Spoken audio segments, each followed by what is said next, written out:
자, 구약성경 994페이지 이사야서 24장의 말씀을 볼 차례입니다.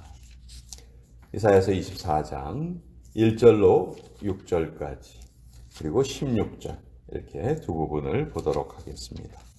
먼저 이사야서 24장 1절부터 6절까지의 말씀 같이 읽도록 하겠습니다. 시작.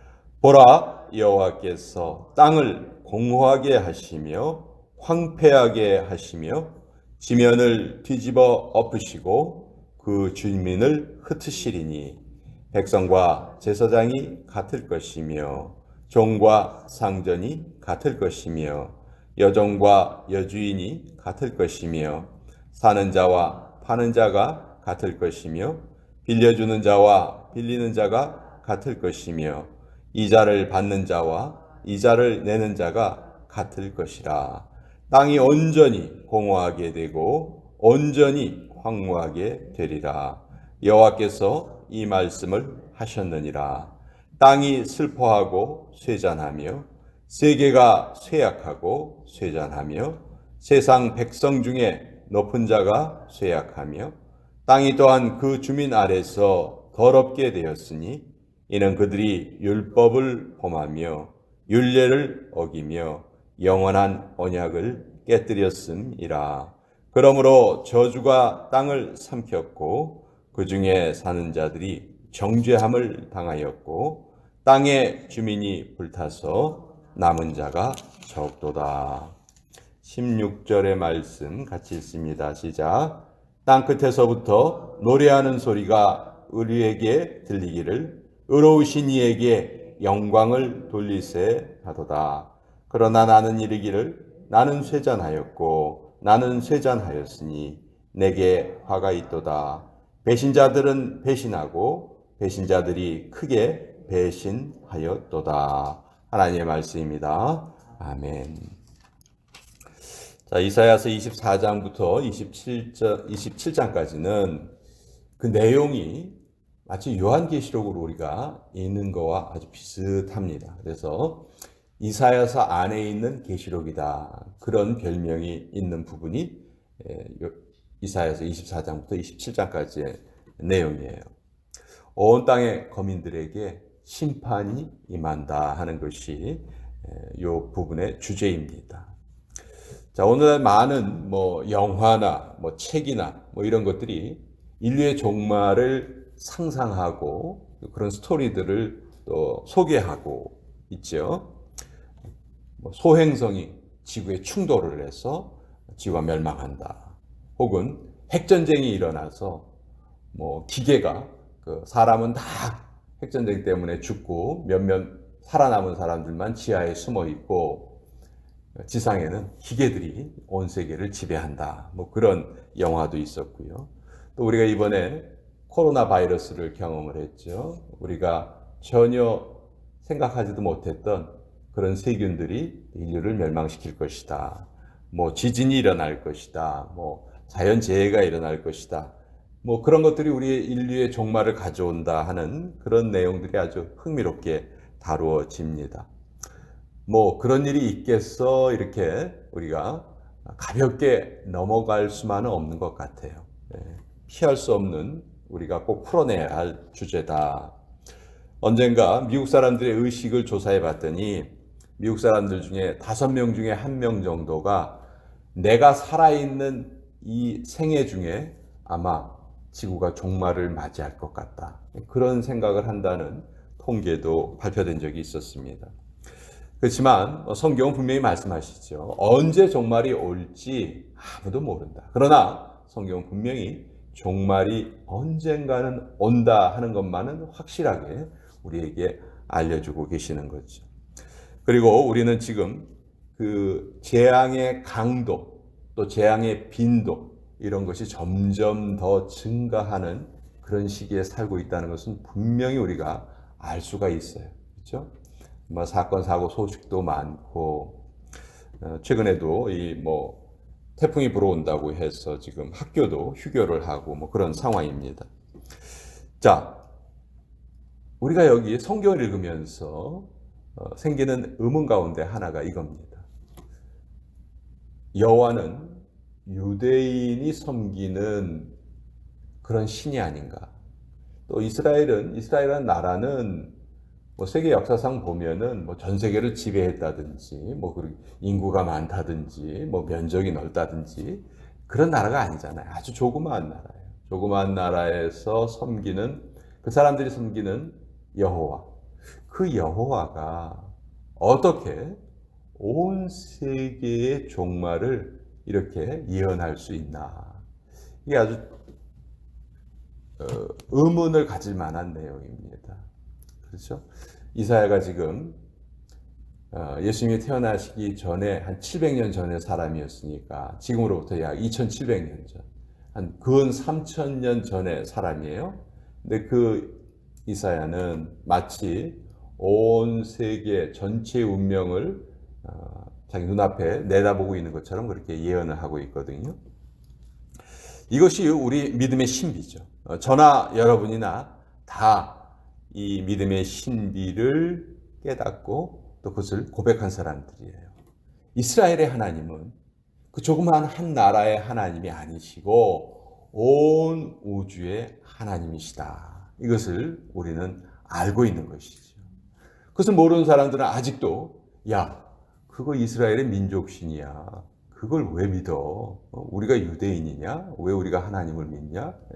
이렇게 생각하지만 우리는 그 성경이 계시해 주시는 하나님이 우주의 창조주이시고 생명의 근원이시고 우리의 주관자시라는 것을 너무도 잘 알고 있습니다.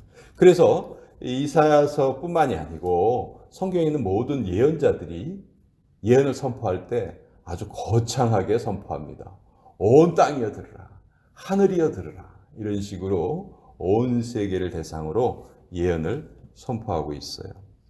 자, 오늘 우리가 읽은 내용은 아주 큰 환란이 임할 것이다. 심판이 임하는 거예요. 24절에 보면 1절에 보면 보라, 여호와께서 땅을 공허하게 하시며 황폐하게 하시며 지면을 뒤집어 엎으시고 그 주민을 흩을 것이다. 뭐 내용이 아주 심상치가 않죠. 자, 그러나 이거는 온 땅에 임하는 심판이에요. 성경에는 두 가지 심판이 계시가 되어 있는데 온 땅에 임하는 심판이 있고 또 최후의 심판이 있어요. 두 가지가 같은 것이 아닙니다. 다릅니다.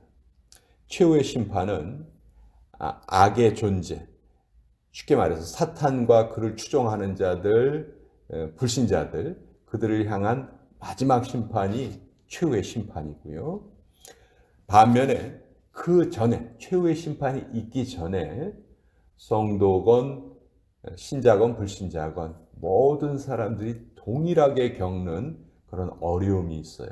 이것을 보통 성경에서는 환난이라는 말로도 표현을 하는데 그 환난은 믿음이 있는 사람이나 믿음이 없는 사람이나 다 똑같이 겪게 되는 과정입니다.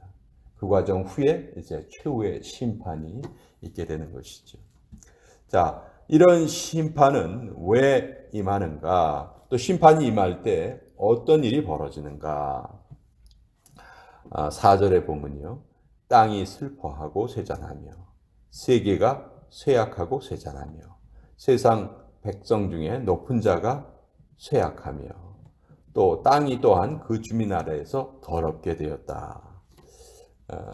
땅이 황폐해집니다. 점점 더 땅이 황폐해지고 점점 더 사회가 혼란스러워지고 또 사람의 심령 또한 자꾸 연약해지는 거예요. 그래서 하나님을 믿는 그 믿음이 더 강해져야 되는데 점점 더 약해져가는, 믿음이 점점 더 식어가는 그런 시기가 다가온다는 것이죠. 그리고 이제 환란이 임하는 거예요.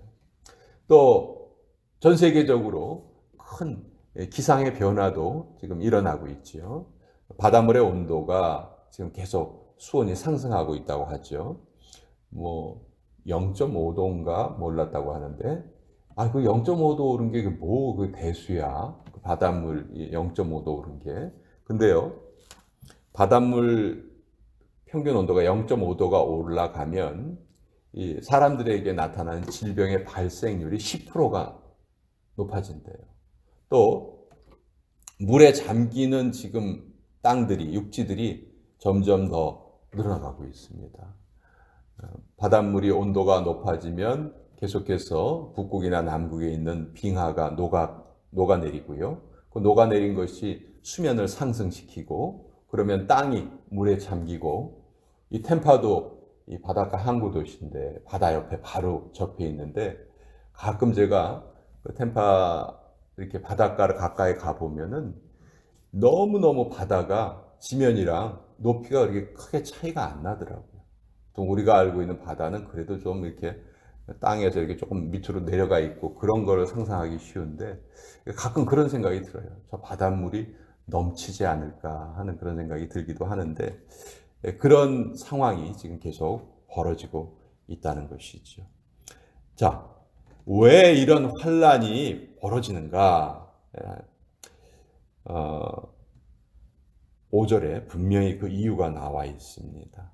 땅이 또한 그 주민 아래서 더럽게 되었으니 이는 그들이 율법을 범하며 율례를 어기며 영원한 언약을 깨뜨렸습니다. 이 땅에 환란이 임하는 이유는 인간이 하나님을 제대로 섬기지 않기 때문이다. 인간이 해야 할 도리를 제대로 하지 않기 때문이라는 거지. 땅이 인간들의 죄악 때문에 더러워졌다는 것입니다. 그러나 이런 환란 중에서 오히려 기뻐하는 사람들이 있습니다. 6절 맨 마지막 부분에 보면 남은 자가 적도다 이런 표현이 있는데, 여기에 남은 자, 끝까지 하나님의 말씀을 붙들고 그 말씀을 지키기 위해서 애쓰며 사는 사람들, 바로 그 남은 자들은 이런 환란이, 물론 그 남은 자들도 이 환란의 영향을 받습니다. 그러나 그 환란 때문에 두려움에 떨거나 그 환란 때문에 낙심하지 않죠. 오히려 그 남은 자들은 하나님의 말씀이 그대로 이루어지는 것 때문에 오히려 기뻐하는데, 그래서 16절, 우리가 오늘 읽은 16절에 보면 그 남은 자들은 그 환란 속에서도 땅 끝에서부터 노래하는 소리가 우리에게 들리기를 의로우신 이에게 영광을 돌리세 하도다. 남은 자들은 어떤 일이 이 땅에 벌어지든 그것이 하나님의 말씀의 실현이라는 것을 너무도 잘 알고 있기 때문에 눈에 보이는 현상에 휘둘리지 않고 거기에 마음을 빼앗기지 않고 더 하나님의 말씀에 집중해서 산다는 것이죠. 결국 남은 자가 되기 위해서 오늘 우리는, 저와 여러분은 믿음을 가지고 살아가는 것이죠. 그러기 위해서는 계속 말씀을 붙들어야 되고 하나님을 의뢰해야 합니다. 우리 믿음의 절개를 지켜야 돼요. 정말 저나 여러분이나, 전 목회자이기 때문에 어떤 분을 보면 제일 기쁠까? 정말 믿음 생활을 꾸준하게 신실하게 변하지 않고 그 삶을 지켜가는 분들, 그분들은 정말 사람이 너무 아름다워요. 꽃보다 아름다워요. 꽃보다. 이랬다 저랬다 이랬다 저랬다 그런 분들보다, 물론 이랬다 저랬다 하는 분들도 그러고 싶어서 그러시는 건 아니겠죠. 약하기 때문에 그렇긴 하겠지만 그런 분들보다 늘 신실하게 자기 자리를 지키고 믿음의 변화가 없이 오히려 더 그 믿음이 점점 더 강해지고 단단해지는 그런 분들을 보면 저는 그보다 더 큰 기쁨이 없을 것 같아요. 우리 같은 신앙생활을 하는 사람들이 누구나 다 동의하는 그런 내용이죠. 또 그런 사람 보기를 원하지만 우리가 먼저 그런 사람이 돼야 되겠죠. 우리가 먼저 그런 사람이 되어서 그런 모습을 주변에 더 좋은 모습으로 보여줄 수 있겠죠. 오늘 이사야서 24장을 보면서 우리 이 말씀을 더 같이 나누어 보았습니다.